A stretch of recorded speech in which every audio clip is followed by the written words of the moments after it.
தொடர்ந்து இந்த நேரத்துல நாம் வேத பகுதியை நாம் வாசிக்கலாம்.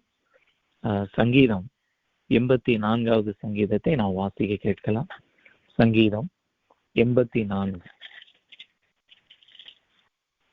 சேனைகளின் கர்த்தாவே, உமது வாசஸ்தலங்கள் எவ்வளவு இன்பமானவைகள்! என் ஆத்துமா கர்த்தருடைய ஆலய பிரகாரங்களின் மேல் வாஞ்சியும் தவனமாய் இருக்கிறது. என் இருதயமும் என் மாம்சமும் ஜீவனுள்ள தேவனை நோக்கி கம்பீர சத்தம் எழுகிறது. என் ராஜாவும் என் தேவனுமாகிய சேனைகளின் கர்த்தாவே, உம்முடைய பீடங்கள் அண்டையில் அடைக்கலான் குருவிக்கு வீடும் தகைவிலான் குருவிக்கு தன் குஞ்சுகளை வைக்கும் கூடும் கிடைத்தது. உம்முடைய வீட்டில் வாசமாய் இருக்கிறவர்கள் பாக்கியவான்கள். அவர்கள் எப்பொழுதும் உம்மை துதித்துக் கொண்டிருப்பார்கள். உம்மிலே பலன் கொள்ளுகிற மனுஷனும் தங்கள் இருதயங்களில் செவ்வையான வழிகளை கொண்டிருக்கிறவர்களும் பாக்கியவான்கள். அழுகையின் பள்ளத்தாக்கை உருவ நடந்து அதை நீரூற்றாக்கி கொள்ளுகிறார்கள். மழையும் குளங்களை நிரப்பும். அவர்கள் பலத்தின் மேல் பலம் அடைந்து சீயோனிலே தேவ சந்நிதியில் வந்து காணப்படுவார்கள். சேனைகளின் தேவனாகிய கர்த்தாவே, என் விண்ணப்பத்தை கேளும். யாக்கோபின் தேவனே, செய்தி கொடும். எங்கள் கேடகமாகிய தேவனே, கண்ணோக்கமாயிரும். நீர் அபிஷேகம் பண்ணினவரின் முகத்தை பாரும். 1000 நாளை பார்க்கிலும் உமது பிரகாரங்களில் செல்லும் ஒரே நாள் நல்லது. ஆகாமிய கூடாரங்களில் வாசமாய் இருப்பதை பார்க்கிலும் என் தேவனுடைய ஆலயத்தின் வாசற்படியில் காத்திருப்பதையே தெரிந்து கொள்வேன். தேவனாகிய கர்த்தர் சூரியனும் கேடகமுமானவர். கர்த்தர் கிருபையையும் மகிமையையும் அருளுவார். உத்தமமாய் நடக்கிறவர்களுக்கு நன்மையை வழங்காதிரார். சேனையில் கர்த்தாவே, உம்மை நம்பி இருக்கிற மனுஷன் பாக்கியவான். ஆமேன்.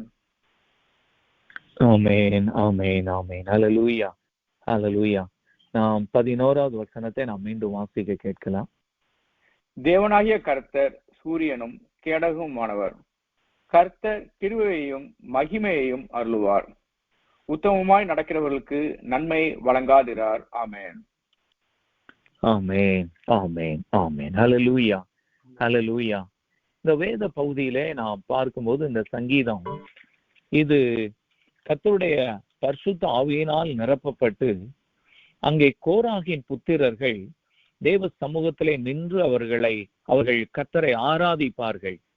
அந்த கோராகின் புத்திரர் தேவ சமூகத்திலே நின்று அவர்கள் பரிசுத்த ஆவியினால் நிரப்பப்பட்டு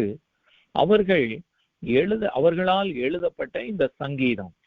இந்த சங்கீதத்திலே அவர்கள் கர்த்தரையும் கர்த்தருடைய அன்பையும் நினைத்து அவர்கள் கர்த்தர் அன்றைக்கு திருச்சபைக்கு இஸ்ரவேலர்களுக்கு செய்த நன்மைகளை நினைத்து அவர்கள் தேவனை ஸ்தோத்தரித்து தேவனை மகிமைப்படுத்தி தேவனை ஆராதிக்கிற ஒரு ஆராதனை பாடலாக இந்த சங்கீதம் இருக்கிறதை நாம் வேதத்திலே நாம் வாசிக்க கேட்டோம்.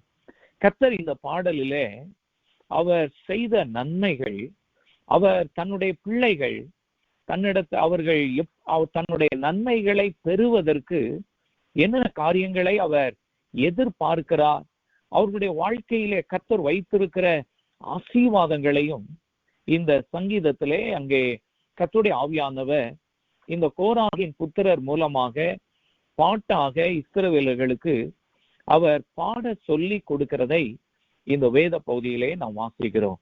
அப்படி அவர்கள் பாடிக்கொண்டு வரும் பொழுது இந்த 11வது வசனத்திலே அவர்கள் அங்கே சொல்லப்பட்டிருக்கிறது, தேவனாகிய கர்த்தர் சூரியனும் அவர் கேடகமும் ஆனவர். தேவனுடைய மகத்துவத்தை குறித்து சொல்லப்பட்டிருக்கிறது. அதோடு கூட மட்டுமல்ல, தேவனால் வருகிற ஆவிக்குரிய ஆசீர்வாதங்களையும் உலகத்திலே அவர் கொடுக்கிற ஆசீர்வாதங்களையும் குறித்து பரிசுத்த ஆவியானவர் இந்த ஒரே வசனத்திலே அவர் எழுதி இருக்கிறதை நாம் பார்க்கிறோம். அதோடு கூட மட்டுமல்ல, யாருக்கு கர்த்தருடைய பூரணமான ஆசீர்வாதம் வரும் என்றும் சொல்லியும் இந்த 11வது வசனத்துல அவர் எழுதி இருக்கிறதை நாம் வேதத்திலே நாம் வாசிக்கிறோம். அங்க யாருக்கு வரும்? அங்க அந்த வேத பகுதியிலே சொல்லப்பட்டிருக்கிறது, உத்தமமாய் நடக்கிறவர்களுக்கு கர்த்தர் நன்மையை வழங்காதிரார். உத்தமமாய் தேவ சமூகத்துல நாம் நடக்கும்போது கர்த்தர் நம்முடைய வாழ்க்கையில ஒரு நன்மையையும் அவர் பிடித்து வைத்துக் கொள்ள மாட்டார். நமக்கு தேவையான எல்லா நன்மைகளையும், நம்முடைய வாழ்க்கையில எதிர்பார்த்திருக்கிற எல்லா நன்மைகளையும் அவர் நமக்கு பரிபூரணமாய் கொடுப்பேன் என்று சொல்லி இந்த வேத பகுதியிலே அவர் வாக்கு கொடுக்கிறார். இந்த மாலை நேரத்துல நம்முடைய வாழ்க்கையில ஏதாவது ஒரு ஆசீர்வாதம், ஒரு நன்மை நம்முடைய வாழ்க்கையில ஆவிக்குரிய நன்மைகளாக இருக்கலாம், உலக நன்மைகளாக இருக்கலாம். இவைகளில இந்த நன்மைகள் நம்முடைய வாழ்க்கையில தடையாக இருந்தால் இந்த வேத பகுதியிலே சொல்லப்பட்டிருக்கிறது, கர்த்தர் சொல்லுகிறார், நாம் உத்தமமாய் நாம் நடக்கும்போது நம்முடைய வாழ்க்கையிலே கர்த்தர் எந்த ஒரு நன்மையையும் தடை பண்ணாதபடி அவற்றை எல்லாம் பரிபூரணமாய் அவர் தருகிறார் என்று சொல்லி நாம் வேதத்திலே வாசிக்கிறோம். ஆபிரகாமினுடைய வாழ்க்கையை நாம் வாசித்து பார்க்கும் பொழுது, ஆபிரகாம் தேவனுடைய சத்தத்தை கேட்டு, நாம் ஆதியாகமம் 11வது அதிகாரத்திலிருந்தே நாம் வாசிக்கிறோம், கடைசியிலிருந்தே அங்கே கர்த்தர் ஆபிரகாமை அழைத்தார். நான் உன்னை பெரிய ஜாதியாக்குவேன், நான் உன்னை ஆசீர்வதிப்பேன், நீ ஆசீர்வாதமாய் இருப்பாய், நான் உன்னுடைய வாழ்க்கையிலே எல்லா நன்மைகளையும் தருவேன் என்று சொல்லி அங்கே ஆபிரகாமை கர்த்தர் அழைக்கிறதை நாம் வேதத்திலே நாம் வாசிக்கிறோம். அப்படி தேவனால் அழைக்கப்பட்ட அந்த ஆபிரகாமினுடைய வாழ்க்கையில நாம் 11வது அதிகாரம் கடைசி பகுதியிலிருந்து 17வது அதிகாரம் வரைக்கும் ஆபிரகாமினுடைய வாழ்க்கையில அவர் பல வருடங்களை அவர் கழித்து விட்டதை நாம் வேதத்திலே வாசிக்கிறோம். கிட்டத்தட்ட அவர் 99வது வயதுல அங்கே கர்த்தர் மீண்டும் ஆபிரகாமுக்கு தரிசனமாகி கர்த்தர் சொல்லுகிறார், அவருடைய வாழ்க்கையில தடைப்பட்ட ஒரு ஆசீர்வாதம், அங்கே அவர்களுக்கு எல்லா ஆசீர்வாதமும் இருந்தது, ஆனால் தேவன் கொடுத்த அந்த வாக்குத்தத்தத்தின் பரிபூரணம் அவருடைய வாழ்க்கையில நிறைவேறாதபடி இருக்கிறதை நாம் வேதத்திலே வாசிக்கிறோம். அப்படிப்பட்ட ஒரு ஆசீர்வாதத்தை தடை செய்கிற காரியம் என்ன என்று சொல்லி கர்த்தர் ஆதியாகமம் 17வது அதிகாரம் 1வது வசனத்திலே கர்த்தர் சொல்லுகிறதை நாம் வேதத்திலே நாம் வாசிக்கிறோம். வாசிக்க கேட்கலாம். ஆதியாகமம் 17வது அதிகாரம் 1வது வசனம்.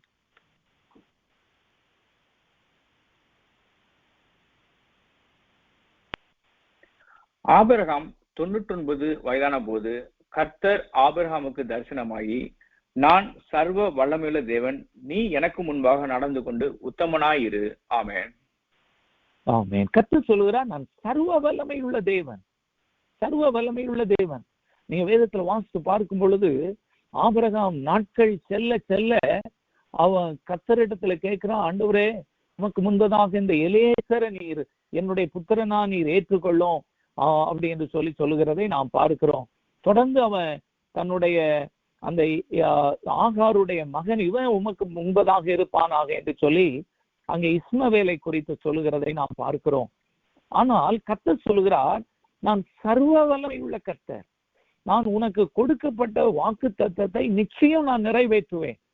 உன்னுடைய சரீரம் செத்து போயிருந்தாலும் பரவாயில்ல, சாராளுடைய கற்பம் செத்து போயிருந்தாலும் பரவாயில்ல, நான் சர்வ வல்லமை உள்ள கர்த்தர், செய்யக்கூடாத அதிசயமான காரியம் ஒன்றுமே இல்லை இந்த உலகத்துல, எல்லாம். அதனால்தான் கர்த்தர் ஆபிரகாமுக்கு அங்கே தன்னை வெளிப்படுத்தும் போது அவர் சொல்லுகிறார், நான் சர்வ வல்லமையுள்ள கர்த்தர், எல்லாவற்றையும் செய்யக்கூடிய தேவாதி தேவன், கர்த்தாதி கர்த்தர், அவர் ஒருத்தர் தான் அந்த வார்த்தையை பயன்படுத்தவே முடியும். சர்வ வல்லமையுள்ள தேவன். அந்த சர்வ வல்லமையுள்ள தேவன் அங்கே அந்த வேத பகுதியிலே கர்த்தர் சொல்லுகிறார், உன்னுடைய வாழ்க்கையிலே நீ எதிர்பார்த்து கொண்டிருக்கிற நன்மையை தடை செய்கிற காரியம் என்ன? அங்கே கர்த்தர் சொல்லுகிறார், நீ எனக்கு முன்பாக நடந்து கொண்டு நீ உத்தமனாயிரு என்று சொல்கிறதை அந்த வேத பகுதியிலே நாம் வாசிக்கிறோம். அப்ப தேவன் ஆபிரகாமினுடைய வாழ்க்கையில விசுவாசிகளின் தகப்பன் தான். அவன் தேவனுடைய பரிபூரணமாய் நம்பி தேவனுடைய வாக்குத்தத்தத்தை பிடித்து நடந்த தேவ மனுஷன்தான். எல்லா ஆசீர்வாதங்களும் அவனுடைய வாழ்க்கையில இருந்தது. ஆனால் அவனுடைய வாழ்க்கையில அந்த நன்மையை கர்த்தர் தடை செய்து வைத்திருந்ததை நாம் அந்த வேத பகுதியிலே நாம் பார்க்கிறோம். கர்த்தர் தரிசனமாகி சொல்கிறார், நீ எனக்கு முன்பதாக நடந்து கொண்டு நீ உத்தமனாயிரு என்று சொல்லி அங்கே சொல்லுகிறதை நாம் விதத்திலே வாசிக்கிறோம். அதைத்தான் கர்த்தர் இந்த வேத பகுதியிலே சொல்லப்பட்டிருக்கிறது, உத்தமமாய் நடக்கிறவர்களுக்கு அவர் நன்மையை வழங்காதிரார் என்று சொல்லி நாம் பார்க்கிறோம். ஆங்கில வேதாகமத்துல நாம் பார்க்கும்போது கர்த்தர் அங்க உத்தமமா நடக்கிறவங்களுக்கு என்ன பண்ணுகிறார்? அவர் எந்த ஒரு ஆசீர்வாதத்தையும் அவர் தடை செய்வதே இல்லை. No good thing that he withhold from those who walk uprightly என்று சொல்லி சொல்லப்பட்டிருக்கிறது. அப்ப அவர் தடை செய்வதே கிடையாது. அதை நம்மை தந்து விடுகிற தேவனாக இருக்கிறார். அப்ப இன்றைக்கு நம்முடைய வாழ்க்கையில அவர் நன்மையை பரிபூரணமாய் நமக்கு தந்து நம்முடைய பிள்ளைகளுடைய வாழ்க்கையிலே கொடுத்து, நம்முடைய குடும்பத்திலே கொடுத்து, நம்முடைய வாழ்க்கையிலே பூரண நன்மையை கர்த்தர் தர விரும்புகிறார். அல்லேலூயா, அல்லேலூயா. அந்த வேத பகுதியிலே கர்த்தர் தன்னை எப்படி என்ன ஆசீர்வாதங்களை எல்லாம் கர்த்தர் கொடுக்கிறார் என்று சொல்லி அங்கே சொல்லுகிறார். தேவனாகிய கர்த்தர் சூரியனும் என்று சொல்லி கர்த்தர் சொல்லுகிறதை நாம் பார்க்கிறோம். அந்த நாட்களிலே இஸ்ரவேலர்களுக்கு மட்டும்தான் மெய் தெய்வத்தை அவர்களுக்கு தெரியும். தேவாதி தேவனே அவர்களுக்கு தெரியும். யெகோவா தேவனே அவர்களுக்கு தெரியும். ஆனா மற்ற தேசத்துல இருந்த எல்லா மக்களுக்கும் அவர்களுக்கு தேவனே கிடையாது. எல்லாமே அவர்களுக்கு விக்கிரக ஆராதனை வழிபட்டார்கள். அவருடைய மைண்ட் செட்ல என்ன ஒரு திங்கிங், எல்லாவற்றையும் கொடுக்கிறது சூரியன் தான். அதனால பெரிய காரியம், சூரியன் தான் எல்லாவற்றையும் ஆளுகிறது, அதுதான் மிக வல்லமை உள்ளது என்று சொல்லி அன்றைக்கு அவர்கள் நினைத்து கொண்டிருந்தார்கள். ஆனால் கர்த்தர் சொல்கிறார், அவர் சேனைகளின் தேவனாகிய கர்த்தர், அவர் சூரியன் கொடுக்கிற ஆசீர்வாதங்கள் எல்லாமே அவரிடத்திலிருந்து வருகிறது என்று சொல்லி அவர் அங்கே தன்னை சொல்லுகிறதை நாம் வேதத்திலே நாம் வாசிக்கிறோம். அதைத்தான் நாம் ஏசாயா 60:14 நான் வாசித்து பார்க்கும் பொழுது, உன் சூரியன் இனி மறைவதே இல்லை. ஒருவேளை சூரியன் மறைந்துரும், சூரியன் மறைஞ்சிச்சுன்னா மக்கள் பயத்துக்குள்ளே போய்விடுவார்கள். பயத்துக்குள்ள போய் அந்த நாட்கள்ல அவர்கள் பயத்தோடு நடுக்கத்தோடு கூட அவர்கள் இருந்ததினாலதான் அந்த நாட்கள்ல சூரியன் வந்தோன்னு அதை தெய்வமாய் அவர்கள் வழிபட ஆரம்பித்து விட்டார்கள். ஏனென்றால் பயம் அவர்களுடைய வாழ்க்கையில இடைப்பட்டு அவர்களை அடிமைத்தனத்துல வைத்து எப்போ சூரியன் வரும் என்று சொல்லி அவர்கள் காத்திருந்து அதை தெய்வமாய் மாற்றிவிட்டதை நாம் பார்க்கிறோம். ஆனால் கர்த்தர் சொல்கிறார், அவருடைய வெளிச்சம், அவருடைய சூரியன் எப்பொழுதுமே அது மறைவதே இல்லை. தேவ பிரசன்னம் எப்பொழுதும் நாம் அங்கே இருக்கிறதை அவர் ஏசாயா 60:14 சொல்லுகிறதை நாம் வேதத்திலே வாசிக்க கேட்கலாம். ஏசாயா 60:14. உன்னை ஒடுக்கினவர்களின் பிள்ளைகளும் குனிந்து உன்னிடத்தில் வந்து உன்னை அசட்டை பண்ணின யாவரும் உன் காலடியில் பணிந்து உன்னை கர்த்தருடைய நகரம் என்றும் இஸ்ரவேலுடைய பரிசுத்தரின் சீயோன் என்றும் சொல்வார்கள். ஆமென், ஆமென். 11 உன்னிடத்துக்கு ஜாதிகளின் பலத்த சேனையை கொண்டு வரும்படிக்கும் அவளுடைய ராஜா 19:20.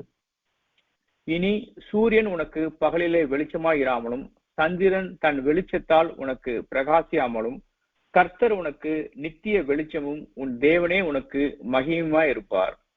உன் சூரியன் இனி அஸ்தமிப்பதில்லை, துக்க நாட்கள் உன் சந்திரன் மறைவதில்லை, கர்த்தரே உனக்கு நித்திய வெளிச்சமாய் இருப்பார், உன் துக்க நாட்கள் முடிந்து போகும். ஆமென், ஆமென், ஆமென், ஆமென். ஹல்லேலூயா. அப்ப கர்த்தர் சொல்லுகிறார், சேனைகளின் தேவனாகிய கர்த்தர் அவர் சூரியனை போல இருந்து அவர் ஒரு நாளும் அவர் மாறுவதே இல்லாதபடி எப்பொழுதும் அவர் இருந்து பூரண ஆசீர்வாதத்தை கொடுக்கிறார் என்று சொல்லி அங்கே கர்த்தர் இஸ்ரவேலர்களுக்கு சொல்லுகிறதை நாம் வேதத்திலே வாசிக்கிறோம். அதோடு கூட உபாகமம் 33:14 நான் வாசித்து பார்க்கும் பொழுது அங்கே கர்த்தர் யோசேப்பை அங்கே மோசே மூலமாய் ஆசீர்வதிக்கும் போது யோசேப்பினுடைய ஆசீர்வாதம் அங்க சொல்லப்பட்டிருக்கிறது. சூரியன் பக்குவப்படுத்துகிற ஆசீர்வாதம், சந்திரன் பக்குவப்படுத்துகிற ஆசீர்வாதம், அதோடு கூட மட்டுமல்ல மறைந்து கிடக்கிற ஆசீர்வாதம், அங்கே மலைகளில் இருந்து வருகிற ஆசீர்வாதம், எல்லா ஆசீர்வாதத்தையும் நான் பூரணமாய் கொடுப்பேன் என்று சொல்லி அங்கே யோசேப்புக்கு அங்கே கர்த்தர் வாக்கு கொடுக்கிறதை நாம் வேதத்திலே நாம் வாசிக்கிறோம். அப்ப ஒருவேளை சூரியன் அது வெளிச்சத்திலே நாம் நடப்பதற்கு, நாம் இருளில நடந்தாதான் நாம் இடறி விழுவோம். வெளிச்சத்திலே நடப்பதற்கு, நம்மை நடத்துவதற்கு நமக்கு இது பண்ணுகிறது. அதோடு கூட மட்டுமல்ல, நம்முடைய உலக ஆசீர்வாதங்கள், நாம் பயிரிடுகிற பயிர் எல்லாவற்றுக்கும் மூல காரணம் எதுன்னா சூரியனா இருக்கிறதை நாம் பார்க்கிறோம். மழை பெய்வதற்கே காரணம் இதுதான், சூரியன். ஏனென்றால் அப்பதான் அந்த இது ஆவியாகி மேல போய் மழை வருகிறது. அப்ப கர்த்தர் சொல்லுகிறார், எல்லா ஆசீர்வாதங்களையும், இந்த உலகத்திலே நமக்கு தேவையான எல்லா ஆசீர்வாதங்களையும் அவர் கொடுப்பேன் என்று சொல்லி இந்த வேத பகுதியிலே அவர் சொல்லுகிறதை நாம் பார்க்கிறோம். அதோடு கூட மட்டுமல்ல, அந்த பகுதியிலே சொல்லப்பட்டிருக்கிறது, தேவனாய கர்த்தர் சூரியனும் கேடகமுமாய் இருக்கிறார். அவர் நம்மை பாதுகாத்துக் கொள்ளுகிறார். நமக்கு விரோதமாய் எதிரிகள் வருகிற போராட்டங்கள், குழப்பங்கள், குடும்பங்களுக்கு விரோதமாய், தனிப்பட்ட வாழ்க்கையில நமக்கு விரோதமாய், ஆவிக்குரிய வாழ்க்கைக்கு விரோதமாய் பிசாசு கொண்டு வருகிற போராட்டங்கள், எதிரிகள் கொண்டு வருகிற போராட்டங்கள், இவைகள் நம்மை தொடாதபடி கர்த்தர் அங்கே அவர் கேடகமாயிருந்து அவரை பாதுகாத்துக் கொள்வேன் என்று சொல்லி அவர் வாக்கு கொடுக்கிறதை இந்த வேத பகுதியை நாம் வாசிக்கிறோம். அதோடு கூட மட்டுமல்ல, இந்த உலகத்தினுடைய ஆசீர்வாதங்கள் மட்டுமல்ல, அதே வசனத்திலே நாம் பார்க்கிறோம், கர்த்தர் கிருபையும் மகிமையும் அருளுவார் என்று சொல்லி சொல்லப்பட்டிருக்கிறது. கர்த்தர் தேவனுடைய இந்த ஆசீர்வாதங்களை பெறுவதற்கு நமக்கு தகுதி இல்லை. தகுதியற்ற நம்மை அவருடைய குமாரனாகிய இயேசு கிறிஸ்துவின் நாமத்தினால் நம்மை என்ன பண்ணுகிறார்? அவர் தகுதிப்படுத்தி அவருடைய குமாரனாகிய இயேசு கிறிஸ்துவின் நாமத்தினால் நமக்கு கிருபையை கொடுத்து நம்முடைய வாழ்க்கையிலே கர்த்தர் மகிமையை கொடுக்கிறார் என்று சொல்லி நாம் வேதத்திலே நாம் வாசிக்கிறோம். அதான் அங்க சொல்லப்பட்டது, கர்த்தர் கிருபையையும் அவர் மகிமையையும் அருளு செய்கிற தேவனாக இருக்கிறார். நாம் நம்முடைய வாழ்க்கையில இழந்த ஆசீர்வாதங்களை கர்த்தர் அந்த ஆசீர்வாதங்களை பெறுவதற்கு நம்மை தகுதிப்படுத்தி கிறிஸ்து இயேசுவின் நாமத்தினால் அந்த ஆசீர்வாதத்தை அங்கே அவர் கிருபையாய் கொடுக்கிறதை நாம் வேதத்திலே வாசிக்கலாம். ரோமர் 3வது அதிகாரம் 23வது வசனம்.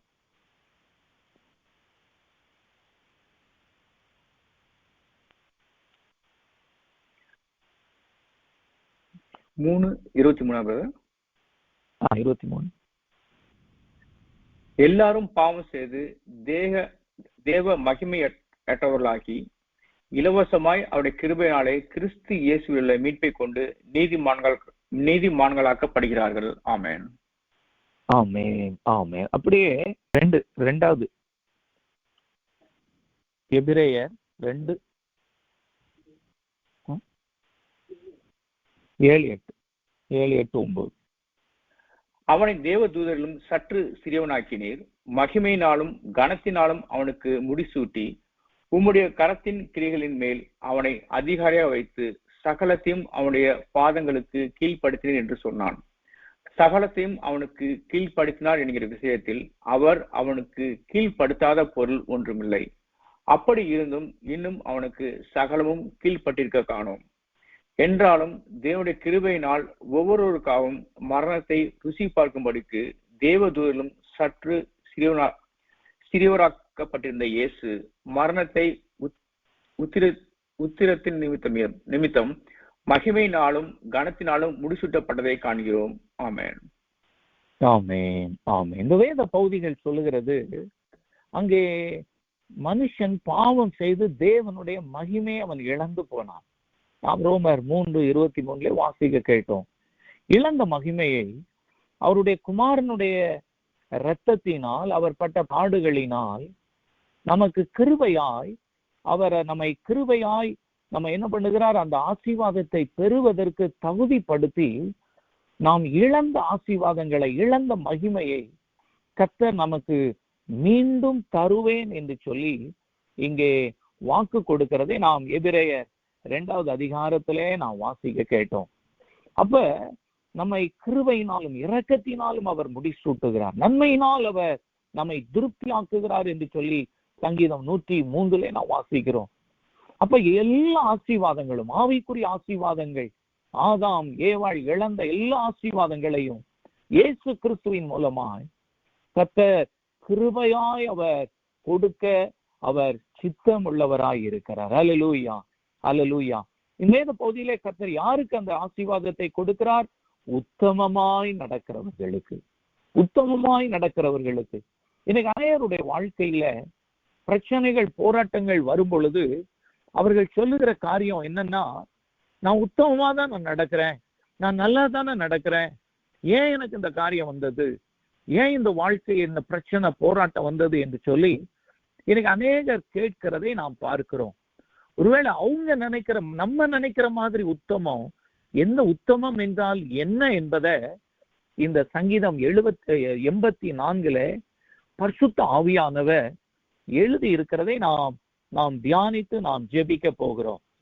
அங்கே ஆபிரகாம் இடத்துல கர்த்தர் சொன்னார், நீ எனக்கு முன்பதாக உத்தமனாயிரு என்று சொல்லி சொன்னதை நாம் நம்முடைய உள்ளத்திலே நாம் நினைவிலே வைத்துக் கொள்ளுவோம்.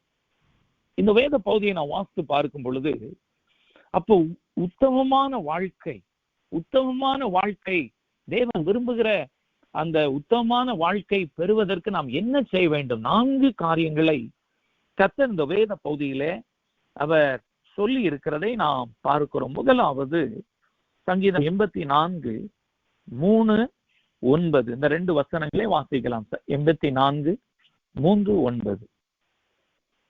என் ராஜாவும் என் தேவனுமாகிய சேனையின் கர்த்தாவே, உம்முடைய பீடங்கள் அண்டையில் அடக்கலான் குருவிக்கு வீடும் தகைவிலான் குருவிக்கு தன் குஞ்சுகளை வைக்கும் கூடும் கிடைத்தது.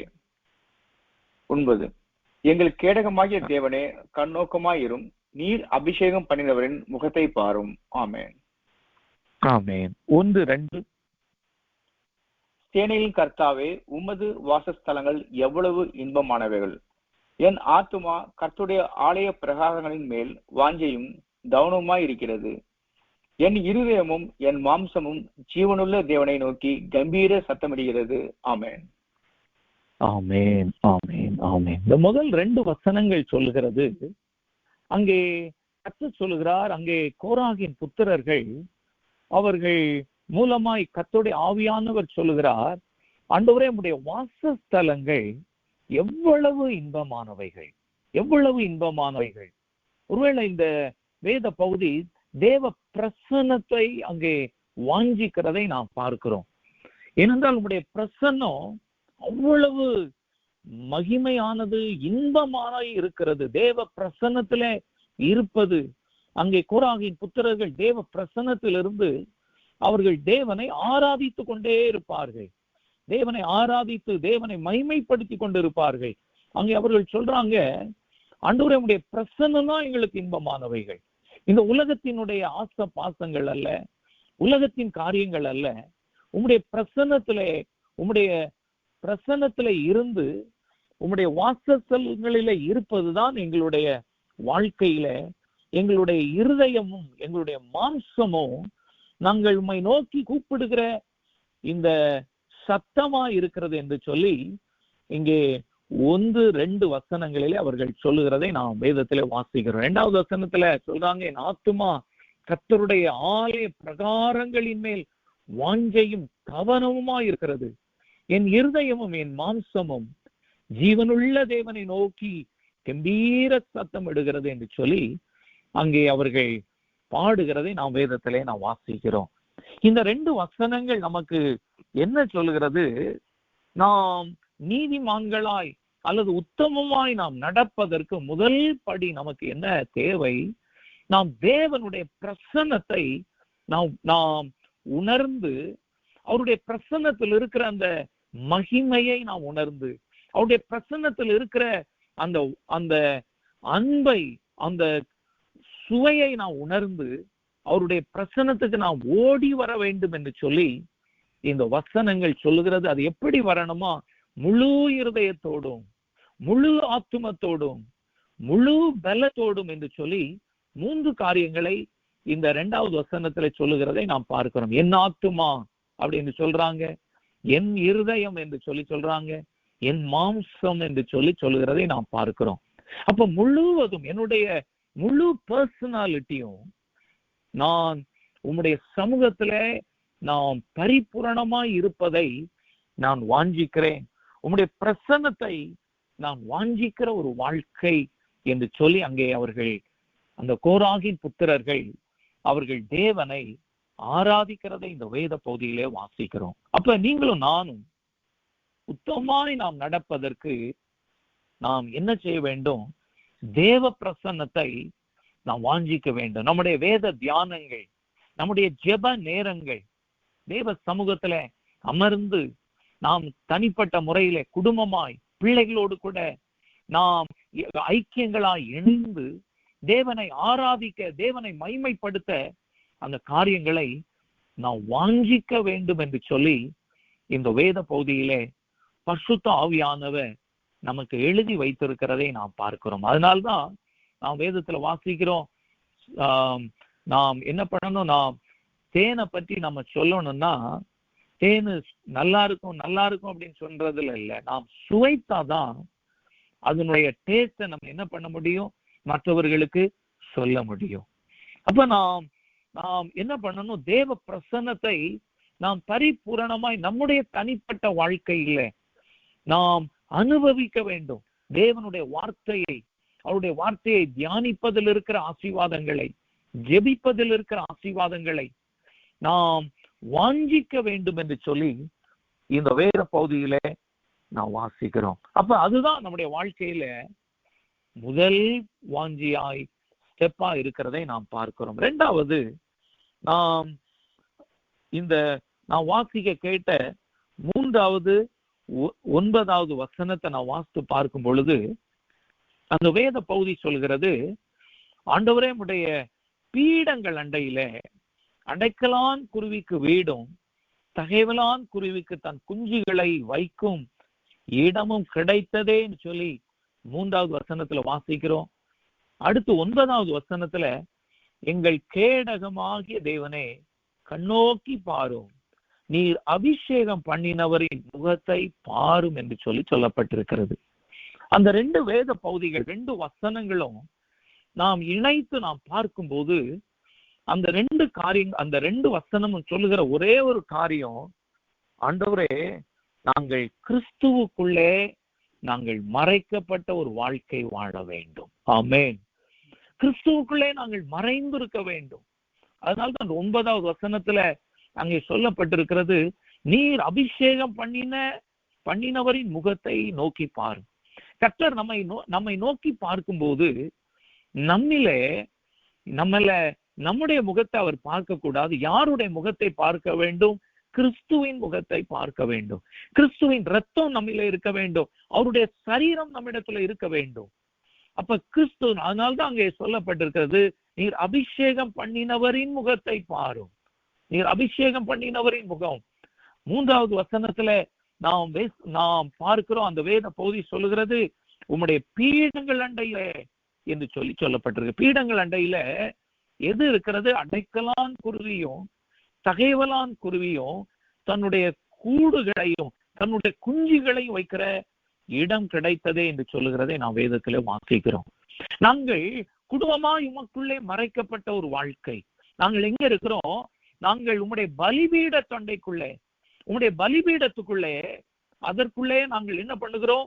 நாங்கள் குடும்பமாய் நாங்கள் வாழ்ந்து குடும்பமாய் நாங்கள் பெருகுகிறோம் என்று சொல்லி அந்த வேத பகுதியிலே வாசிக்கிறோம். ஒருவேளை நாம் பழைய ஏற்பாட்டுல நான் வாசித்து பார்க்கும் பொழுது 2 பலிபீடங்கள் இருக்கிறதை நாம் பார்க்கிறோம். ஒன்று, அந்த ஆசரிப்பு கூடாரத்திற்கு போவதற்கு முன்பதாக அந்த ஆலயத்துக்குள்ள என்ட்ரம் ஆன உடனே அங்கே ஒரு பலிபீடம் இருக்கும். அது அந்த பலிபீடத்துல அவர்கள் பலிகளை செலுத்துவார்கள். அது பலிகளை செலுத்தக்கூடிய ஒரு பலிபீடம் என்று சொல்லி நாம் யாத்திராகமம் 27வது அதிகாரம் 1-8 வரைக்கும் நான் வாசித்து பார்க்கும் பொழுது அந்த பலிபீடத்தை குறித்து நாம் பார்க்கிறோம். அங்கே ஒரு பலிபீடம் இருக்கிறது. அந்த பலிபீடத்துல அங்கே அந்த பலிகளை செலுத்தி என்ன பண்ணுவாங்க? அதை தகனிப்பார்கள். அப்ப அந்த இடத்துல அந்த கூடு கட்டி இருக்க முடியாது. ஆனால் இன்னொரு பலிபீடம் எங்கே இருக்கிறது?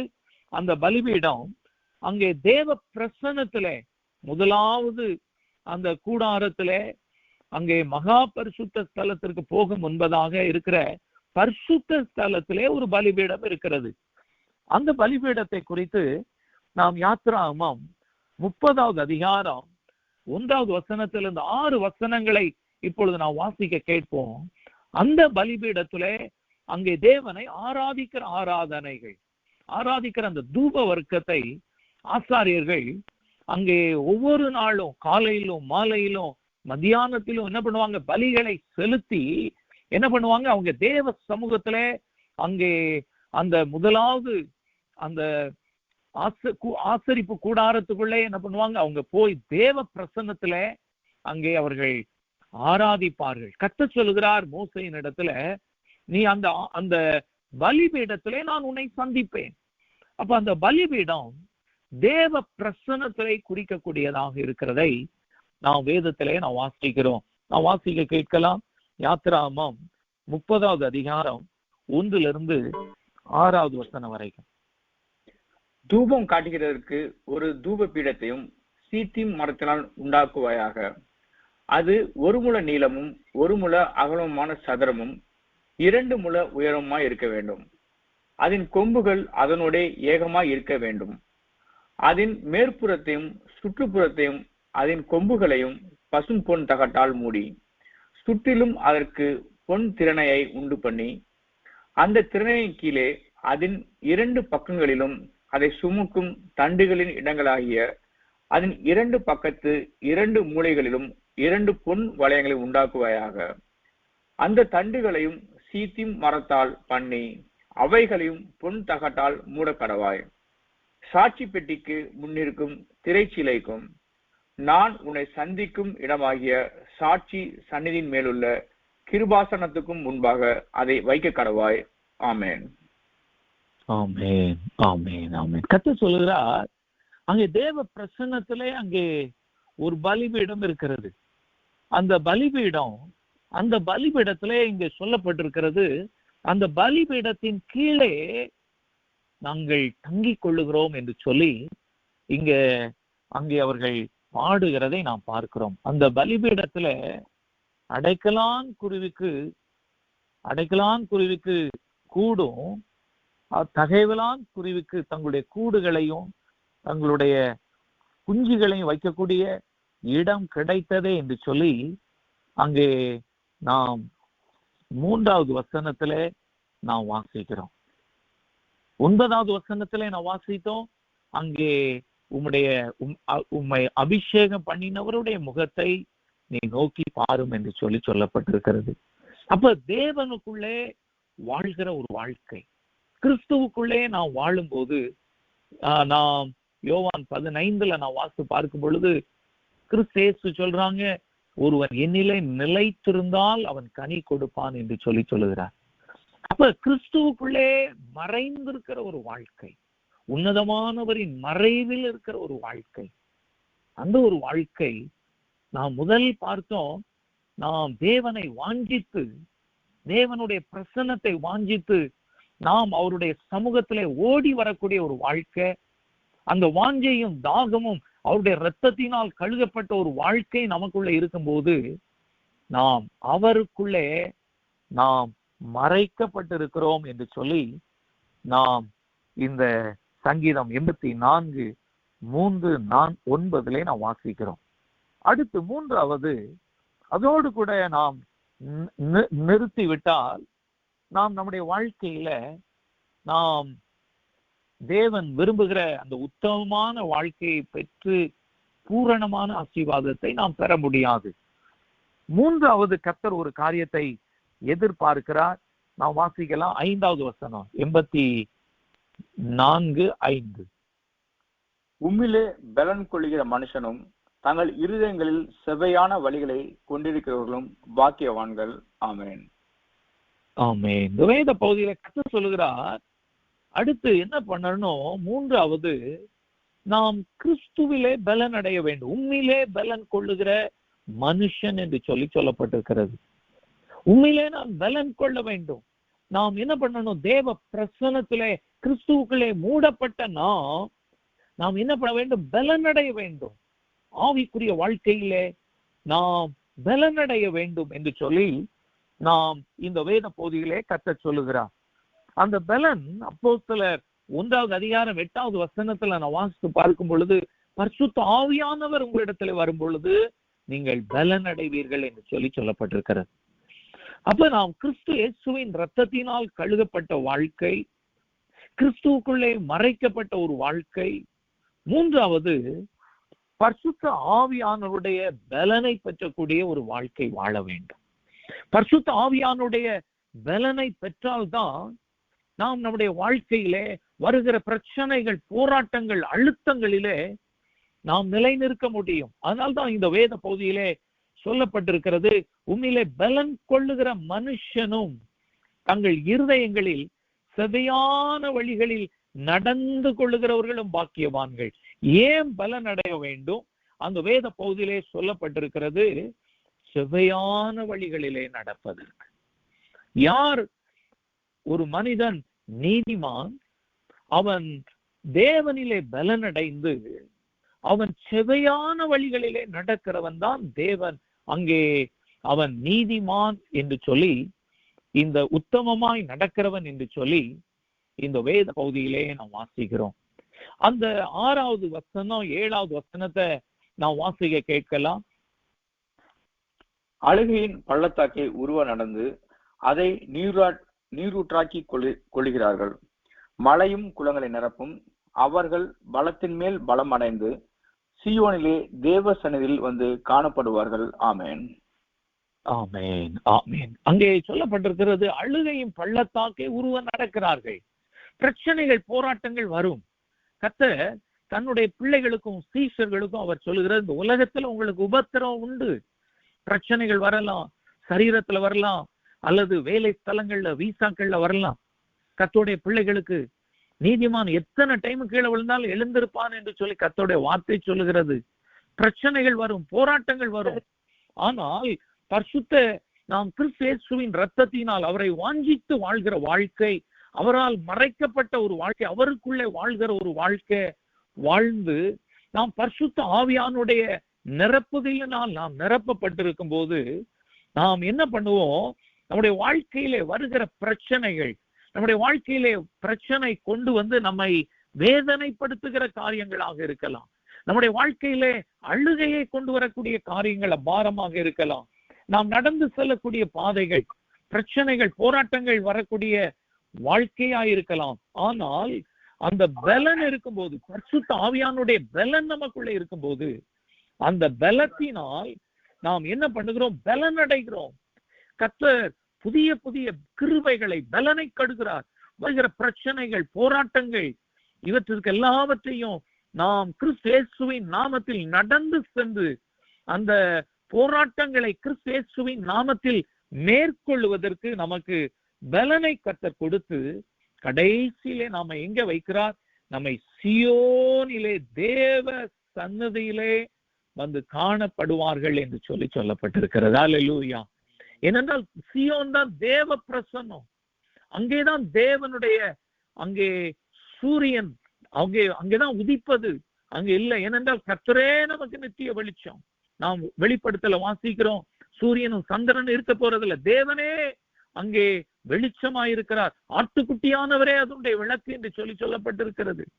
அப்ப நாம் பரிசுத்த ஆவியினால் நிரப்பப்பட்டு பிரச்சனைகள், போராட்டங்கள் மத்தியிலே நாம் சோர்ந்து போகாதபடி ஆவியானவரால் நடத்தப்படக்கூடிய ஒரு வாழ்க்கை வாழும் போதுதான் அழுகையின் பள்ளத்தாக்கை நாம் உருவ நடந்து அதை நீரூற்றாய் மாற்றக்கூடிய ஒரு அபிஷேகம், நீரூற்றாய் மாற்றக்கூடிய அபிஷேகம். பிரச்சனைகளின் மத்தியிலே அந்த பிரச்சனையை ஆசீர்வாதமாய் மாற்றக்கூடிய ஒரு அபிஷேகமாய் இருக்கிறது என்று சொல்லி இந்த வேத பகுதியிலே நாம் வாசிக்கிறோம். நாம் ரோமர் 8வது அதிகாரம் 14வது வசனத்தை வாசித்து பார்க்கும் பொழுது அங்கே பரிசுத்த ஆவியானவரால் நடத்தப்பட வேண்டும். பெற்றது ஒரு ஆசீர்வாதம், தேவனுடைய பலத்தை பெற்றது ஒரு ஆசீர்வாதம் தான். ஆனால் அது எப்ப நம்முடைய வாழ்க்கையிலே அது பூரணமாய் பலத்தின் மேல் பலன் அடைய வேண்டும்? நாம் ஆவியினால் நடத்தப்படும் போது. நாம் வேதத்துல வாசித்து பார்க்கும் பொழுது அங்கே ஆபிரகாம் தேவனால் அடைக்கப்பட்ட ஒரு தேவ மனுஷன்தான். தேவனுடைய வார்த்தையை நிறைவேற்ற வந்த ஒரு தேவ மனுஷன்தான். அவருடைய வாழ்க்கையிலே அங்கே தேராகுகள் வந்தது, அடுத்து லோத்துகள் வந்தது. கர்த்தர் எல்லாவற்றையும் மாற்றி சூழ்நிலைகளை மாற்றினார். ஆனாலும் ஆபிரகாமுடைய வாழ்க்கையில பரிசுத்த ஆவியானவரை பெற்ற தேவ மனுஷன் அங்கே பஞ்சம் வந்த உடனே, தேவன் வைத்த இடத்துல பிரச்சனை, போராட்டம், பஞ்சம் வந்த உடனே அங்கே ஆவியானவரால் நடத்தப்படாதபடி அவன் எகிப்தை பார்த்து போனதை நாம் வேதத்துல வாசிக்கிறோம். ஆவியானவரால் நடத்தப்படாமல் போனதுனாலதான் அவன் அந்த பகுதியில மீண்டும் அந்த இஸ்மவேல் வருகிறான். அது பிறகுதான் கர்த்தர் சொல்றாங்க, நீ எனக்கு முன்பதாக நடந்து கொண்டு உத்தமனாயிரு என்று சொல்லுகிறதை நாம் வேதத்திலே வாசிக்கிறோம். ஆபிரகாமினுடைய வாழ்க்கையிலேயே தேவ ஆவியானவராய் பெற்ற தேவ மனுஷன் அவன் ஆவியிலே நடத்தப்பட முடியாத காரியங்களை நாம் வேதத்திலே வாசிக்கிறோம். கர்த்தர் அதைத்தான் சொல்லுகிறார், நீ எனக்கு முன்பதாக நடந்து கொண்டு நீ உத்தமனாய் இருக்க வேண்டும். நீ ஆவியானவரால் நடத்தப்பட வேண்டும். ஆவியானவரால் நடத்தப்பட வேண்டும். தொடர்ந்து நாம் வேதத்துல வாசித்து பார்க்கும் பொழுது காலேபை குறித்து நாம் வாசிக்கிறோம். காலேப் பரிசுத்த ஆவியானவரால் நிரப்பப்பட்ட ஒரு தேவ மனுஷன். கர்த்தர் இஸ்ரவேலர்களை அவர் எகிப்திலிருந்து அவர் அழைக்கும் போது நாம் வேதத்துல வாசிக்கிறோம். யாத்திராகமம் அந்த 11 நாம் வாசித்து பார்க்கும் பொழுது கர்த்தர் அவர்களை ஆயத்தப்படுத்துகிறார். ரட்சிப்பின் அனுபவத்திற்கு, விடுதலையின் வாழ்க்கைக்கு அவர்களை ஆயத்தப்படுத்தி அங்கே அவர்களை அந்த பஸ்கா பலியின் மூலமாக அவர்களை மீட்டுக் கொள்ளுகிறதை, பாதுகாத்துக் கொள்ளுகிறதை நாம் வேதத்திலே வாசிக்கிறோம். அந்த பலியினாலே அவர்களை நடத்தினார். செங்கடலை கர்த்தரால் தான் அவர்கள் நடந்தார்கள், விசுவாசத்திலே நடந்தார்கள் என்று சொல்லி வேதத்திலே வாசிக்கிறோம். கர்த்தருக்குள்ளே அவர்கள் மூடப்பட்டிருந்தார்கள். அங்கே மேக ஸ்தம்பத்துக்குள்ளே, அக்கினி ஸ்தம்பத்துக்குள்ளே தான் அவர்கள் நடந்தார்கள். அங்கே ஆவியானவரால் தான் நடத்தப்படுகிறாங்க. ஆனாலும் அங்கே அந்த 12 அந்த வேவு பார்க்கிறவர்களை அங்கே மோசே அங்கே அனுப்புகிறதை நாம் பார்க்கிறோம். அப்படி 12 பேரும் இவர்கள் எங்கே ஆட்டுக்குட்டியானவரால் மீட்கப்பட்டவர்கள். இவர்கள் கர்த்தருடைய பூரண நிரப்புக்குள்ளதற்குள்ளே, மேக ஸ்தம்பத்துக்குள்ளே இருந்தவர்கள், அக்கினி ஸ்தம்பத்துக்குள்ளே இருந்தவர்கள்.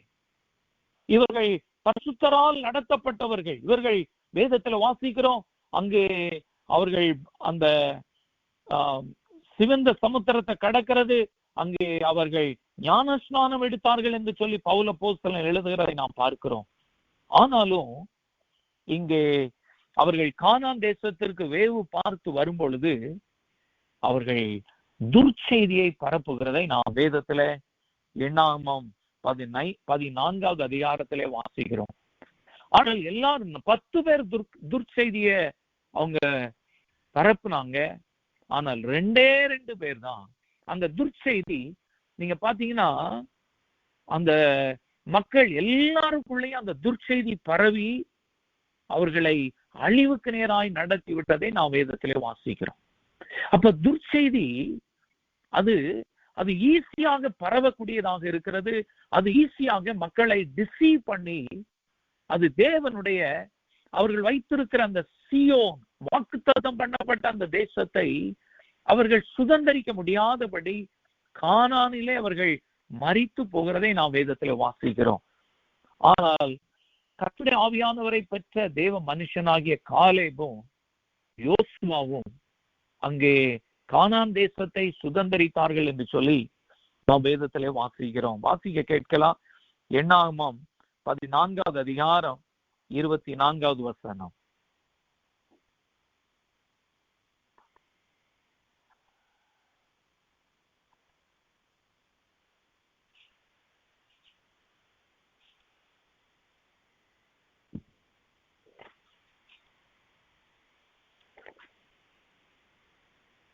எண்ணாகமம் 14:24. என்னுடைய தாசனாகிய காலேப் வேறே ஆவிய உடனாய் இருக்கிறபடினாலும் உத்தமமாய் என்னை பின்பற்றி வந்தபடினாலும் அவன் போய் வந்த தேசத்திலே அவனை சேர பண்ணுவேன். அவன் சந்ததியார் அதை சுதந்திரித்துக் கொள்வார்கள். ஆமேன். ஆமேன். ஆமேன். அங்கே சொல்றாங்க, கர்த்தர் சொல்றாங்க, என் தாசனாகிய காலே அவன் என்ன பண்ணானோ உத்தமமா என்னை பின்பற்றினான். உத்தமமா என்னை பின்பற்றினான். அந்த வேத பகுதியில சொல்லப்பட்டிருக்கிறது, அவன் பரிசுத்த ஆவியானவரால் நிரப்பப்பட்டதினால மற்றவர்கள் 10 பேரும் அவர்கள் மாம்ச ஆவியினால் அவர்கள் கர்த்தருக்குள்ள மறைக்கப்பட்டு தான் வந்தாங்க. ஆட்டுக்குட்டியானவரால் மீட்கப்பட்டு தான் வந்தவர்கள், தேவனுக்குள்ளே மறைக்கப்பட்டவர்கள் தான். ஆனா அவர்கள் கர்த்தருடைய ஆவியானவருடைய நிரப்புதலில் நடக்கப்படாமல் இருந்ததினால அங்கே அவர்கள் தேவனுடைய ஆசீர்வாதத்தை இழந்து போனதை நாம் வாசிக்கிறோம், பார்க்கிறோம். ஆனால் காலேப் என்ன பண்ணாம, அவன் வேறே ஆவி, பரிசுத்த ஆவியினால் அவன் நிரப்பப்பட்டு அவன் உத்தமமாய் என்னை பின்பற்றினான். அவன் உத்தமமாய் கர்த்தரை பின்பற்றினதினால அங்கே அந்த வேத பகுதி சொல்கிறது, அவன் கால் மிதித்த அந்த தேசத்தை, வாக்குத்தத்தம் பண்ணப்பட்ட அந்த தேசத்தை நான் அவர்களுக்கு கொடுப்பேன் என்று சொல்லி கர்த்தர் சொல்கிறதை நாம் வேதத்திலே வாசிக்கிறோம். அதைதான் 84வது அதிகாரம் 7வது வசனத்திலே நான் வாசிக்கிறோம். அவர்கள் பலத்தின் மேல் பலன் அடைந்து சீயோனிலே தேவ சன்னதியிலே வந்து காணப்படுவார்கள். அப்ப பரிசுத்த ஆவியானுடைய அபிஷேகத்தை பெறுவது மட்டுமல்ல, பரிசுத்த ஆவியானவரால் நடத்தப்படுகிற ஒரு வாழ்க்கை வாழும்போது நம்முடைய வாழ்க்கையில தடைப்பட்ட எல்லா ஆசீர்வாதங்களையும் கர்த்தர் கொடுக்கிறார். ஆபிரகாமினுடைய வாழ்க்கையில அந்த உத்தமமான வாழ்க்கைக்கு தன்னை நடக்கவன் அந்த ஆதியாகமம் 17வது வசனத்துல 99வது வயதுல தன்னை அர்ப்பணித்த உடனே கர்த்தர் அவன் கற்பம் தரிக்க செய்கிறதை நாம் வேதத்துல வாசிக்கிறோம். அவனுக்கு வைத்திருந்த நன்மையை கர்த்தர் அவர் அங்கே அவனுக்கு கொடுக்கிறதை வேதத்திலே வாசிக்கிறோம். இந்த மாலை நேரத்துல இன்றைக்கு நீங்களும் நானும் உத்தமமாய் நடக்க நம்மை கர்த்தர் அழைக்கிறார். உத்தமமாய் நடக்க கர்த்தர் நம்மை அழைக்கிறார். பிரச்சனைகள் வரலாம், போராட்டங்கள் வரலாம். ஒருவேளை நாம் நடந்து செல்கிற பாதைகள் அவைகள் அழுகையின் பள்ளத்தாக்கு போலதான் இருக்கும். வேதத்துல சொல்லப்பட்டிருக்கிறது, இள வயதுல நாம் நுகத்தை சுமப்பது நல்லது என்று சொல்லப்பட்டிருக்கிறது. ஏனென்றா அதை சீக்கிரம் அடிச்சு முடிச்சு நாம் என்ன பண்ணணும், திருப்பி வர்ற நாட்கள்ல பூரண ஆசீர்வாதத்தை நாம் பெற்றுக்கொள்வோம். அப்ப நம்முடைய வாழ்க்கையில, ஆவிக்குரிய வாழ்க்கையில இவைகள் எல்லாம் கர்த்தர் நடத்துகிற பாதைகளாக இருக்கிறது. எல்லாருடைய வாழ்க்கையில பிரச்சனைகள் வரலாம், போராட்டங்கள் வரலாம். ஆவிக்குரிய வாழ்க்கையில, குடும்பத்துல, பிள்ளைகளுடைய வாழ்க்கையில, வேலை ஸ்தலங்கள்ல. ஆனால் வேத பகுதி சொல்கிறது, நாம் பரிசுத்த ஆவியானவரால் நிரப்பப்பட்டு ஆவியின்படி நாம் நடக்கும் போது, காலேப் என்னை உத்தமமாய் பின்பற்றினான் என்று சொல்லி கர்த்தர் சொல்லுகிறார். அங்கே நோவா கர்த்தருக்கு முன்பதாக அவன் உத்தமனும் நீதிமானும் உத்தமனுமாய் இருந்தான் என்று சொல்லி வேதத்துல வாசிக்கிறோம். அப்ப இன்றைக்கு நீங்களும் நானும் அந்த உத்தமமான வாழ்க்கையை வாழும் பொழுது, இயேசு கிறிஸ்து அங்கே லூக்கா 19:19 சொல்கிறார், உத்தம ஊழியக்காரனே என்று சொல்கிறார். அப்ப ஆவியின்படி நாம் நடத்தப்பட வேண்டும், கர்த்தரால் நடத்தப்பட வேண்டும். எனக்கு அநேகருடைய வாழ்க்கையில ரட்சிப்பின் அனுபவம், கர்த்தருக்குள்ள மறைக்கப்பட்ட வாழ்க்கை, ஆவியானுடைய அபிஷேகத்தை பெற்ற வாழ்க்கை, ஆனா ஆவியின்படி நடக்காததினால அவருடைய வாழ்க்கையில அநேக பிரச்சனைகள், போராட்டங்களை வந்து விடுகிறதை நாம் பார்க்கிறோம். அநேக ஆசீர்வாதங்கள் தடை பண்ணப்பட்டிருக்கிறதை நாம் பார்க்கிறோம். இது மாலை நேரத்துல நீங்களும் நானும் இன்றைக்கு கர்த்தருக்கு முன்பதாக நாம் நடந்து கொண்டு உத்தமனாய் இருக்க கர்த்தர் நம்மை அழைக்கிறார். அப்படி நம்மை நாம் அந்த வாழ்க்கைக்கு நம்மை அர்ப்பணிக்கும் போது கர்த்தர் உத்தமமாய் நடக்கிறவர்களுக்கு நன்மையை வழங்காகிறார். மாலை நேரத்துல நம்ம எல்லாரும் இணைந்து ஜெபிக்க போகிறோம். உங்களால முடிந்த முழங்காற்படிட்டு உள்ளத்தின் ஆழத்துல இன்றைக்கு என்ன நன்மைகள் உங்களுடைய வாழ்க்கையில, பிள்ளைகளுடைய வாழ்க்கையில, வேலை ஸ்தலங்கள்ல, வீசாக்கள்ல, ஆவிக்குரிய வாழ்க்கையில இன்றைக்கு தடையா இருக்கிறதோ, இது மாலை நேரத்துல கர்த்தர் நம்மோடு கூட அவர் இடைப்பட்டு கொண்டு இருக்கிறார். நம் உள்ளத்தின் ஆழத்துல நம்மை ஆராய்ந்து பார்க்க கர்த்தர் நம்மை அழைக்கிறார். இந்த புதிய மாதத்துல முதல் ஸ்டெப், நாம் அவருடைய இரத்தத்தினால் கழுகப்பட்டு கிறிஸ்து இயேசுவினால் மீட்கப்பட்ட ஒரு வாழ்க்கை நமக்குள்ள வரும்போது வேதத்தை வாஞ்சிக்கக்கூடிய ஒரு வாஞ்சை நமக்குள்ள வரும், ஜெபிக்கக்கூடிய ஒரு வாஞ்சை வரும். அதான் முதல் ஸ்டெப். இதுக்கு நம்முடைய வாழ்க்கையில அந்த முதல் ஸ்டெப்ல நாம் வந்திருக்கிறோமா? தேவ பிரசன்னத்திலே அமர வேண்டும். உடைய ஆலயத்துல வாஞ்சிப்பதையே நான் நாடுகிறேன், ஆகாமிய கூடாரத்தில் அல்ல, அரட்டை அடிச்சு நேரத்தை வீணடிப்பது அல்ல, நான் உடைய ஆலய வாசலில் காத்திருப்பதையே நான் தெரிந்து கொள்ளுவேன். இரண்டாவது நாம் பார்த்தோம், அங்கே கர்த்தருடைய அந்த பீடங்கள் அண்டையில, அந்த கர்த்தருடைய பலிபீடத்துக்குள்ளே அடைக்கலான் குருவியை போல, தகைவலான் குருவியை போல தன் குஞ்சுகளையும் வீடுகளையும் வைக்கக்கூடிய ஒரு வாழ்க்கை, கிறிஸ்து இயேசுக்குள்ள மறைக்கப்பட்ட ஒரு வாழ்க்கை. வாயை திறந்து சொல்லுங்க, என்னையும் என் பிள்ளைகளையும் நீங்க கிறிஸ்துக்குள்ள மறைத்துக் கொள்ளுங்க, கிறிஸ்துக்குள்ள மறைத்துக் கொள்ளுங்க, கிறிஸ்துக்குள்ள மறைத்துக் கொள்ளுங்க. உன்னதமானவரின் மறைவு. அந்த சங்கீதத்தை வாசிக்கிறது, அந்த அனுபவம் இருந்தாதான் அந்த வாசிவாதங்கள் பலிக்கும். அது ஒரு மந்திரம் அல்ல, அது ஒரு மந்திரம் அல்ல, அது ஒரு அனுபவம். தேவனுக்குள்ள மறைக்கப்பட்ட ஒரு வாழ்க்கை, கிறிஸ்துவுக்குள்ள இருக்கக்கூடிய ஒரு வாழ்க்கை. உள்ளத்தின் ஆழத்துல ஆண்டவரே, உம்முடைய பீடங்கள் அண்டையில, உம்முடைய பீடங்கள் அண்டையில அடைக்கலான் குருவியும் தகைவலான் குருவியும் குஞ்சு அதனுடைய கூடு இருக்கிறதே, என்னையும் என் பிள்ளைகளையும் கிறிஸ்துவுக்குள்ள மூடிக்கொள்ளுங்க. வாயை திறந்து கைகளை உயர்த்தி கேளுங்க, கைகளை உயர்த்தி கேளுங்க. எங்களை மூடிக்கொள்ளுங்க, எங்களை கிறிஸ்துவுக்குள்ள மூடிக்கொள்ளுங்க. அங்க கிறிஸ்துவுக்குள்ள மறைக்கப்பட்ட ஒரு வாழ்க்கை வாழணும். எங்களுக்கு கிருபை செய்யுங்க ஆண்டவரே. வாயை திறந்து கேளுங்க. ஹல்லேலூயா. இந்த வேத பகுதியில சொல்லப்பட்டிருக்கிறது, அடைக்கலான் குறியும் மட்டுமல்ல, தகைவலான் குறியும் மட்டுமல்ல, அதனுடைய குஞ்சிக்கும் இடம் இருக்கிறது, அதனுடைய குஞ்சிக்கும் இடம் இருக்கிறது, அதனுடைய கூட்டிற்கும் இடம் இருக்கிறது. கர்த்தர் நம்மையும் நம்முடைய குடும்பத்தையும் மறைக்க விரும்புகிறார். நம்முடைய பீடத்துக்குள்ள, நம்முடைய பிரசன்னத்துக்குள்ள வாயை திறந்து கேளுங்க. ஆண்டவரே, உம்மால மறைக்கப்பட்டிருக்கணும், உம்மால மறைக்கப்பட்ட ஒரு வாழ்க்கை, உம்மால் மறைக்கப்பட்ட ஒரு வாழ்க்கை எனக்கு தாரும், என் பிள்ளைங்களுக்கு தாரும், என் பிள்ளைங்களுக்கு தாரும். ஆண்டவரே, கிருபை செய்யுங்க என்று சொல்லி நாம் கர்த்தரை நாம் நோக்கி பார்க்கலாம். கர்த்தருடைய பலனை பெற்றுக் கொள்ளக்கூடிய வாழ்க்கை, கர்த்தரில் பலனடைய வேண்டும்.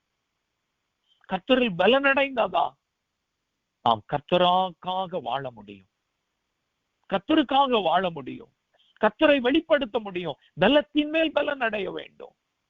அழுகையின் பள்ளத்தாக்கை நீரூற்றாய் நாம் மாற்றணும்னா நமக்கு பரிசுத்த ஆவியானுடைய பலன் தேவை, பரிசுத்த ஆவியானுடைய பலன் தேவை. பரிசுத்த ஆவியானவரால் நடத்தப்படணும். ஆண்டவரே, ஆபிரகாம் தேவ மனுஷன், ஆனால் பரிசுத்த ஆவியானவரால் நடத்தப்படாத சூழ்நிலையினால அவனுடைய ஆசீர்வாதம் தடை பண்ணப்பட்டதை நாம் பார்க்கிறோம். காலேப் பரிசுத்த ஆவியினால் நிரப்பப்பட்டு வாக்குத்தத்தம் பண்ணப்பட்டதை பெற்றான், மலை தேசத்தை பெற்றான். மாலை நேரத்துல என்னை உத்தமனா மாற்றுங்க, என்னை உத்தமனா மாற்றுங்க. உங்களுடைய ரத்தம் தான், இயேசு கிறிஸ்துவின் ரத்தம் தான் என்னை நீதிமானாய் மாற்றும். இயேசு கிறிஸ்துக்குள்ள நான் மூடப்பட்ட ஒரு வாழ்க்கை வாழ்ந்து, பரிசுத்த ஆவியானவரால் நான் நிரப்பப்பட்ட ஒரு வாழ்க்கை வாழ்ந்து, பரிசுத்த ஆவியானவரால் நான் நடத்தப்படுகிற ஒரு வாழ்க்கை வாழும் போதுதான் நாம் உத்தமமாய் தேவனுக்கு முன்பதாய் வாழ்க்கை. வாயை திறந்து கேள். ஆண்டவரே, அந்த ஆசீர்வாதத்தை தாங்க, அந்த ஆசீர்வாதத்தை தாங்க. எல்லா நன்மைகளையும் கர்த்தர் தருவார். ஒரு நன்மையும் கர்த்தர் வித்ஹோல்ட் பண்ணவே மாட்டார். அவர் பட்ட பாடுகள் தான் எல்லா ஆசீர்வாதங்கள் அவரிடத்துல தான் இருக்க. நன்மையான எந்த ஈவும் பூரணமான எந்த வரங்களும் ஜோதிகளின் பிதாவின் இடத்திலே தான் இருக்க. நமக்காக தான் அவர் வைத்திருக்கிறார். அதற்காக தான் அவருடைய சொந்த குமாரனை நமக்காக அனுப்பினார். வாயை திறந்து, ஆண்டவரே, நான் விழுந்து விழுந்து எழும்புறேன், எனக்கு பலன் வேணும், ஆவியானவரால் நான் நடத்தப்படணும், பரிசுத்த ஆவியானவரால் நான் நடத்தப்படணும், எங்க பிள்ளைங்க நடத்தப்படணும். ஆண்டவரே, என்னை நடத்தும், ஆண்டவரே என்னை நடத்தும். நீரூற்றாக்கி கொள்ளக்கூடிய ஒரு அபிஷேகம். பிரச்சனைகள் இருக்கலாம், அழுகையின் பள்ளத்தாக்கு, அதை நீரூற்றாக்கக்கூடிய ஒரு அபிஷேகத்தை கர்த்தர் வைத்திருக்கிறார்.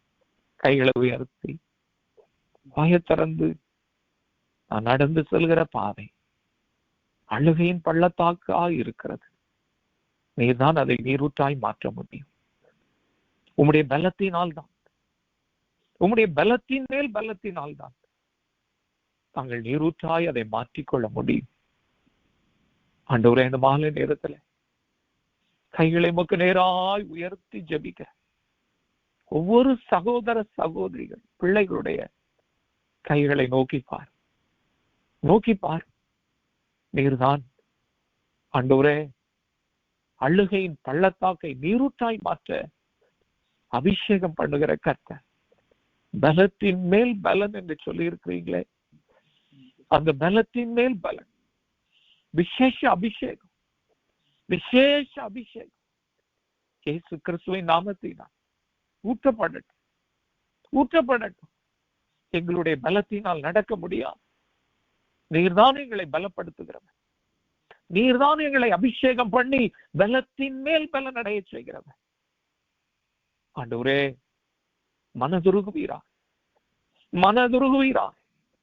இயேசு கிறிஸ்துவின் நாமத்தினால் சூழ்நிலைகள் மாறட்டும், சூழ்நிலைகள் இயேசு கிறிஸ்துவின் நாமத்தினால் மாறட்டும்.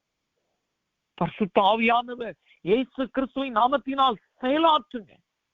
பலத்தின் மேல் பலன், பலத்தின் மேல் பலன், சர்ப்பங்களையும் தேள்களையும் மிதிக்கக்கூடிய பலன், சிங்கத்தின் மேலும் விரியன் பாம்பின் மேலும் நடக்கக்கூடிய பலன் இயேசு கிறிஸ்துவின் நாமத்தில், இயேசு கிறிஸ்துவின் நாமத்தில் பரிசுத்த ஆவியானவர் மூலமாய் கொடுக்கப்படட்டும். கிறிஸ்து இயேசுவின் நாமத்தினால் பரிசுத்த ஆவியானுடைய உன்னத பலத்தினால் நிரப்பும், நிரப்புங்க. அழுகையின் பள்ளத்தாக்கு இயேசு கிறிஸ்துவின் நாமத்தில் மாற்றப்படட்டும், மாற்றப்படட்டும்.